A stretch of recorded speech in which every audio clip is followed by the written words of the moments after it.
जय जयाते सदा शिवा परमानंदाद्वैत वैभवा नमो तुझ देवाधिदेव परमेश्वरा चरण पंचाचार्य गुरु प्रथम नमन दुसरे चरण मन मथाचे प्रस्तुत प्रसंग कीर्तन रूपी सोसायटी घेतलेला भंग अखिल कोट ब्रह्मांड चालक निर्गुण निराकार असणारा शिव परमात्मा आत्म्याचा स्वरूप असणाऱ्या शिवाच्या नामचिंतनाचा अट्टहास मानवी व्यक्तिमत्वाच्या आयुष्यामध्ये किती बंधनकारक आणि किती सामर्थ्यवंत याचं चिंतन करणारा अभंग औचित्यासाठी निवडला.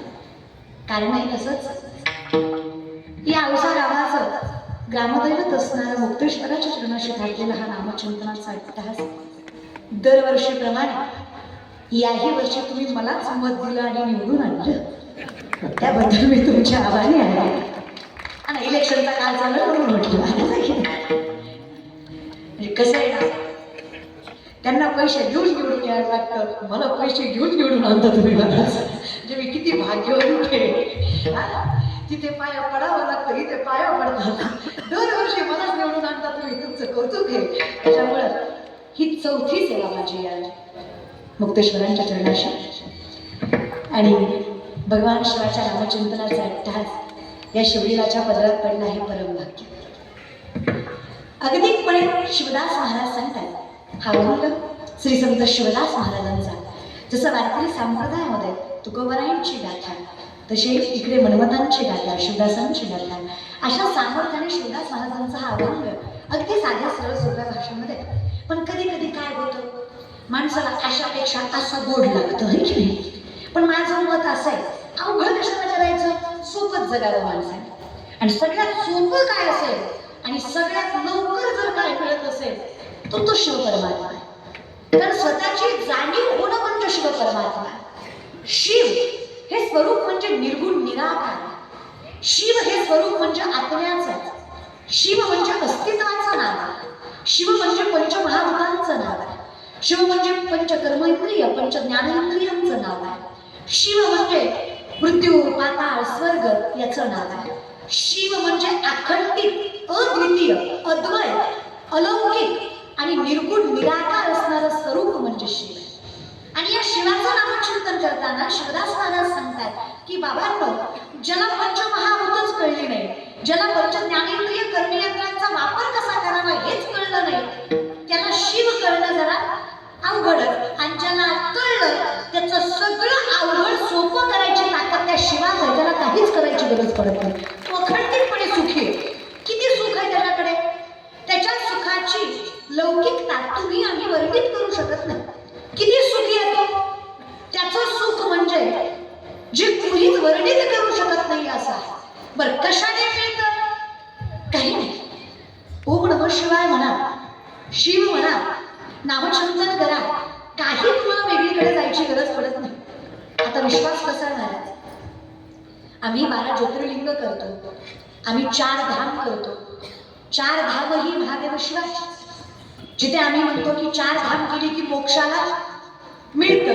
माझं मत काय माहित आहे का, गळ्यातला लिंग कपाळाची विभूत आणि हातातल्या त्या महादेवाला स्मरून अखंडितपणे त्याच्यावर आयुष्य निछावर केलं, त्याच्याविषयी समरूप झालात ना, तुम्हाला 4 धाम करायची गरज नाही. कारण तुमच्या आत्म्याजवळ तुमचा लिंग बांधलेला आहे. तुम्हाला वेगळं खरंच काही करावं लागत नाहीये. पण तोच तर विषय आहे.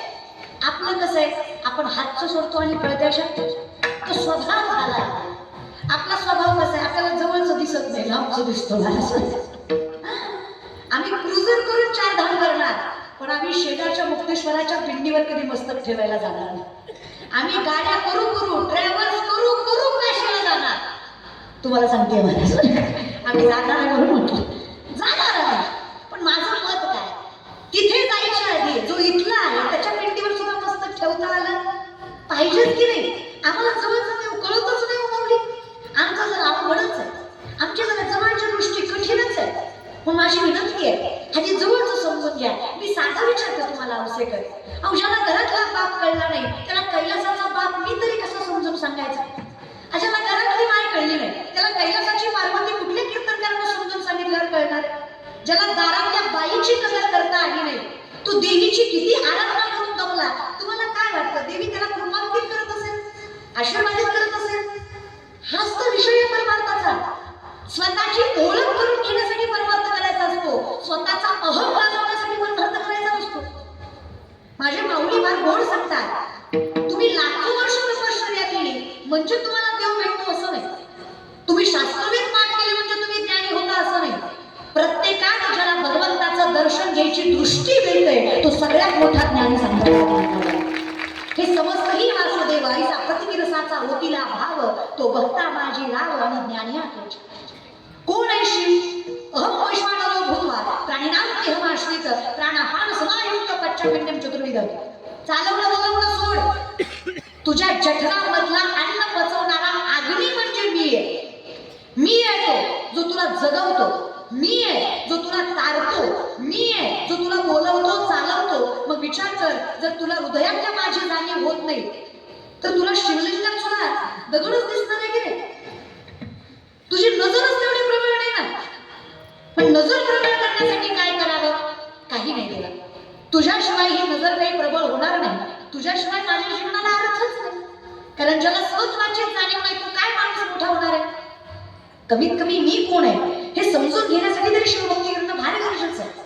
आम्हाला कळतच नाही आम्ही कोण आहेत ते. आम्ही स्वतःलाच अंडर एस्टिमेट करतोय, ग्राह्य धरतोय. आणि जर आम्हाला कळलं असतं ना आम्ही हिंदू धर्मीय आहे, आमच्यात काही गोष्टी चालत नाही, तर माणसांनी नसते केले. 7 गोष्टी आपल्यात चालत नाही बरं का. दुतच्च मासम मदिराच्च वेश्या मृदयात चौर्यम परिहार सेवा एतानि सप्त व्यसनानि लोके घोरति घोरम नरकम नयन्ति. 7 गोष्टी कुठल्या? मांसाहार, मदिरा, चोरी, शिकार, जुगार, परस्त्री गमन आणि वेश्यागमन. या 7 गोष्टी आपल्या धर्मात चालत नाहीच बरं का. कळतंय ना? ही खाणारी पिणारी माणसं पुन्हा कीर्तन झालेल्या पंक्तीत सुद्धा म्हणतात वर चित्तरुई द्या. अरे कीर्तनात तरी खाण्याचं खा मार द्यायचं का? तुला सत्याच्या पंक्तीतलं मी तरी खाण्याची. सात्विक आहार असावा, जरा सुद्धा आहारात तिखटपणा नसावा. काय आहार आहे आपला? बोललं राग येतो माणसाला. पुरुषांचं बोलू द्या, काय काय घरातल्या बायका खातात ना, काय काय घरातली बाईच म्हणते रविवार आहे आज आणा की पिंट्याला आवडतंय. असली बायको नसलेली बरी राहू. आपल्याला तरी भान असतं ना की आपण सामर्थ्यवंत आहोत, आपल्या संसार आपल्या हातात आहे. आणि तुमच्या पाया पडून सांगते, फक्त पुढच्याच पिढीला नसतं नाव ठेवायचं माऊली. आपल्या हातात परमरश्य नाही, आपल्या हातात कधी शिवकथा नाही, आपल्या हातात कधी शिवलीला अमृत नाही, आपल्या हातात कधी ज्ञानेश्वरी नाही. आपण काय लोकांना ज्ञान सांगणार आहे? तुम्ही काय करता याचा विचार माझ्या बाबा तुम्ही केलाच पाहिजे. आता ही म्हातारी माणसं नुसती तोंडवर करून म्हणतात पोरं वाया गेली, पोरं वाया गेली, पोरं वाया गेली. अहो पण बाबा का गेली? बिडी फुकून तुमची तोंड आत गेली म्हणून पोरं वाया गेली. तुम्ही काय केलं हे मी बघितलं की आम्ही उघड्या डोळ्यानं. सगळेच नाही पण काही आहेतच ना. अहो मारुतीच्या मंदिरात बसून तुम्ही पत्ते चाळले काय दिसलं नाही बरं आम्हाला. अहो ज्या मंदिरात काकडा करायला पाहिजे, ज्या मंदिरात शिवपाठ करायला पाहिजे त्या मंदिरात तुम्ही राणी बघत होता चष्म्यातनं. ब्रह्मचारी मारुतीला तुम्ही राणी का ठेवली? तुम्ही गुणाचे. पोरं तेवढी वाया गेली हे की नाही? आता या म्हातारा बायका स्वतः दारात बसल्या बसल्या आजकालच्या काही पोरी आहेत का, यांना काय लाजा आहेत का? आमच्या जमान्यात नव्हतं माय असं, आम्ही किती इज्जतीनं खाल्लो, किती कष्ट केलं, हिला काय झोळं सगळं आयतं भेटलं होय ग माय. पण हे सांगताना तुझ्या हातात शिवपाठ आहे का? तू कसं काय सांगती मिसरी चोळी? तुझ्या मिसरीच्या वासानं गोठ्यातल्या मशीनं दूध द्यायचं बंद केलं. इतका भला वास आहे त्या मिसरीचा. तू काय नातीला ज्ञान सांगणार सांग बरं माय? नसतं ग. 3 गोष्टी माझ्या कायम लक्षात ठेवा. देव आवडणं प्रारब्ध प्रबळ आहे, देव कळणं ज्ञान प्रबळ आहे, आणि देव मिळणं भक्ती प्रबळ आहे. त्या गोष्टी लक्षातच ठेवा तुम्ही. देव आवडतोय प्रारब्ध प्रबळ आहे, त्याच्याशिवाय देव आवडत. आम्हाला पुण्यच करावं लागेल पूर्वजन्मी तेव्हा कुठे देव आवडेल. पण आवडलेला देव टिकवण्यासाठी आणि कळण्यासाठी ज्ञान असणं फार गरजेचं आहे. अज्ञानी माणसाचं काम का? माणसं लय अज्ञानी आहे दादा. लोकांना कळत नाही, लोकांना कळत नाही हेही कळत नाही. लोकांचा लय प्रॉब्लेम आहे दादा. कीर्तन झाल्यावर एक हसत होता, म्हटलं झालं आता का हसतो? ती म्हणला ताई सुरुवातीचा विनोद आता कळला. अरे एवढं थोडं भाग कळू दे रे.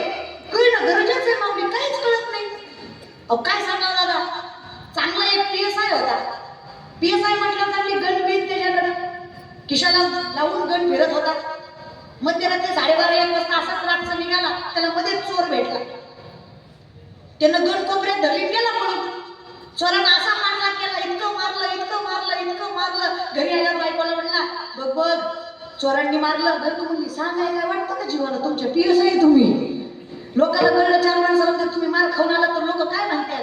ते म्हणलं त्याच्यात काय म्हणायचं? बघ ना म्हणला, एवढा मार खाल्ला पण बंदुकीला हात लावू दिला नाही. बायको म्हणली, खरंच हुशार आहे तुम्ही. बंदूक झोपून आल्या, बंदूक झोपून आलाय असते का? बंदूक तुला दिली कशाला? त्याच गोष्टीसाठी दिली ना दादा. आपलं आयुष्य तसंच आहे दादा. एवढा मोठा पर्वत त्यानं आत्मा दिला, पण आम्ही जपून ठेवला. आम्ही त्यालाच कपडे चांगले घातले, त्याला छान छान आवरलं, आम्ही त्याला खाऊ पिऊ घातलं, आम्ही त्याला सजवून नटवून ठेवलं, पण ज्याचा योग्य वापर आम्ही केला नाही. आम्ही तर बंदुकीसारखं जपून ठेवलं त्याला. षडविकारांनी मारा केला आमच्यावर, हाणला आम्हाला. हे षडविकार म्हणजे सोपे आहेत का? हे जळविना भीती, आगे विना जाळीती, न सांगता कवळती प्राणी आते. हे शस्त्रे विना साधिती, दोरे विना बांधिती. हे ज्ञान स्त्रीवृत्ती पैजरी होणी. हे चिकले विना रोविती, पाशी विना गोविती, कवणा जोगी होते आठवटपणे. ज्याने सत्याचा भोकसा काढिला, मग असं तृणकुटा भरिला. हा दंभू उडविला जगी इही. हे ज्ञान निधीचे भुजंग, हे विषय दरीचे भाग, हे भजना मार्गीचे मार्ग मार्गचे. हे बेकार आहेत रे. हे काहीच न करता आपल्याला त्रास देतात. आपण कुशात त्यांचा मार खातोय, पण आपल्या शस्त्राचा वापर करत आपलं सगळ्यात मोठं शस्त्र शरीर. काही होऊ द्या ना, काय ना. अगं लईच राग आला नवऱ्याचा, भांडायचं ना. भांडणं अधिकार आहे आपला. भांडत नाही ती बायको कशी भांडली, तीच बायको माणसारखं भांडायचं. पण भांडण्याची एक पद्धत ठेवायची नाही. किती राग आला नवऱ्याकडे बघायचं, नुसतं शिव शिव शिव शिव शिव शिव शिव शिव शिव शिव शिव शिव असंच करायचं. त्याला राग नाही, आपल्यालाही राग नाही. देवाचं नाव घेणं काय जड आहे, पण माणसांना देवाचं नाव घेणं कमीपणाचं वाटतं बरं का सध्या. आम्हाला परमार्थ करणं म्हणजे कमीपणाचं लक्षण वाटतं. शॉर्ट्स घालून तुम्ही एअरपोर्टवर गेलात तरी तुम्हाला लोक हाय क्लास समजतील, पण तुम्ही धोतर घालून जर एअरपोर्टवर गेलात तर लोक तुम्हाला थर्ड क्लास समजतील. हा दृष्टिकोन लोकांचा बघण्याचा. बदलूया की आपण. त्याला काय होतं? आपल्या स्वधर्माची, आपल्या सामर्थ्याची आपल्याला लाज नाही वाटली पाहिजे. आणि का वाटावी? ज्याने दिलंय त्याच्याविषयी कृतज्ञ असणं हा चांगला स्वभाव आहे. ब्रह्मांना बाहेर पडा. मोठेपणा कशाचा लाज होता? आता बघा ना, बायका तरी गोड बसल्या, तुमच्या तोंडावर जरा सुद्धा हसू नये. तुम्ही निसते असे मळ्याला बसल्यासारखे. तू बोल मी हाय, तू बोल. मी बसलोय, तू बोल मी ऐकतोय, तू बोल. येणार नव्हतं मी, तुझं नाव ऐकून आलोय, बघतोय कशी करते, बोल. कसं माझ्या वडिलांसारखे आहात, भावासारखे आहात. एक साधं विचारू का तुम्हाला? पोटच्या पोरीचं भाषण चुकलं तरी टाळ्या वाजवला, हो की नाही? एवढंच सांगा. हो ना? ज्या दिवशी पोटच्या पोरीत आणि व्यासपीठावरल्या पोरीत फरक वाटणार नाही ना, त्या दिवशी कीर्तन नाही कळलं तरी शिव परमात्मा तुमच्या दारात नांदेल हा विश्वास मी तुम्हाला देतो.